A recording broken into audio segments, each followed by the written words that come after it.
Kodandaram sir అంటే ఓ శక్తి, Kodandaram sir అంటే ఓ యుక్తి, కోదండరాం సార్ అంటే ఓ ఉద్యమం. ఏంది కోదండరాం సార్ను గింతగానం జోగుతున్నారు? కొంపదీసి కోదండరాం సార్తో చేయి కలిపినరా? సర్కార్కి వ్యతిరేకంగా జెండలేపుతున్నారా అని అనుమానం ఏం పడకుర్రి. జోకుడన్న ముచ్చటే జోర్దార్ కుండనే ఉండదు. ఇక్కడ మేము చెప్పదలుచుకున్నది ఏంటంటే కోదండరాం సారు ఇగేదో చేయబోతున్నారన్నట్టే మీటింగ్లు ర్యాలీలు చేస్తున్నారు కదా, కానీ అదంతా ఉత్తముచ్చటేనట.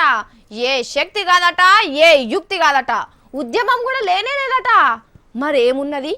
కొన్ని రోజుల కానుంచి ఊళ్ళు తిరుక్కుంటా పొగ పెట్టుకుంటూ వస్తున్నాడు కదా కోదండరాం సారు. పార్టీ పెడతానన్న చెరుకు సుధాకర్ సార్ను పక్క పంచి కూడా కూర్చొని మాటలు నడిపించిండు.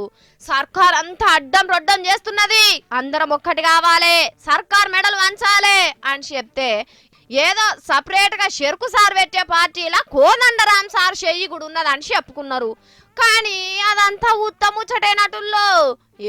నేనేంది పార్టీ పెట్టుడేంది, నేను పార్టీ పెడితే నా పక్కకున్న మనిషే నమ్మరు, ఇక జనమేడ నమ్ముతారు అని ముసి ముసి నవ్వులు నవ్వుకుంటా చెప్పిండు. అంటే కోదండరాం సార్ సొంత పార్టీ పెట్టుకోడట. అంటే కారు గుర్తోళ్ళు అన్నట్టు ఏ పార్టీ వెనక మర్రబోతాడో గాని ఇన్ని తీర్ల ముచ్చట్లు చెప్తా అంటే మామూలు జనం ఏం కావాలి చెప్పుర్రి.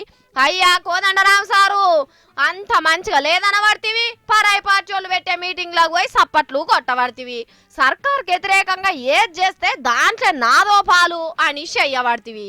అటు టీఆర్ఎస్ పార్టీ వాళ్ళు కూడా నిన్ను ప్రతిపక్షం లెక్కనే చూడబడితిరి.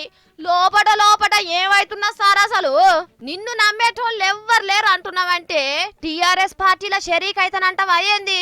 ఒకవేళ అసోంటి ఆలోచన లేకపోతే ఎవరని నమ్మిద్దామని గిట్ల ధర్నాలు మీటింగ్లు అనుకుంటా తిరుగుతున్నావు? నిన్ను నమ్ముతలేరా, నువ్వు నమ్ముతలేవా? మేధావి వర్గానికి పెద్ద మనిషిగా ఉన్న నువ్వే కన్ఫ్యూజ్ అవుతున్నావా, పబ్లిక్ ను కన్ఫ్యూజ్ చేస్తున్నావా అని ఫుల్లుగా కన్ఫ్యూజ్ అవుతున్నారు తెలంగాణ ఉద్యమాలను దగ్గరికి వెళ్ళి చూసినోళ్ళు.